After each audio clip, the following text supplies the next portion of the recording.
সকাল সকাল আমার বরমশাইয়ের কাণ্ড, যে আমার খাদ্যরসিক বরমশাই, উনি খেতেও ভালোবাসেন, খাওয়াতেও ভালোবাসেন। ওনাকে শুধু বলা হয়েছিল যে আমি একটু লোটে মাছ খাবো।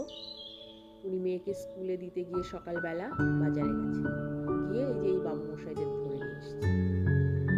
আমাকে এসেই বলছে যে আজ চিংড়ি বিরিয়ানি হবে।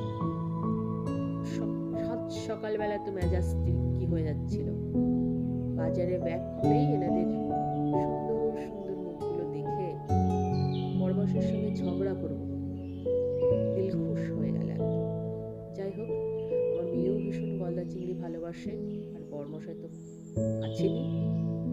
আর এই গলদা চিংড়িগুলো সাইজে দেখে এরকম মনে হচ্ছে, কিন্তু এগুলো অনেক বড় সাইজের। যাই হোক, এর সঙ্গে লোটে মাছও আছে, আমার চিকেনও আছে। এগুলোর আজ বিরিয়ানি হবে, পরের পর্ব আপনাদের সঙ্গে শেয়ার করব।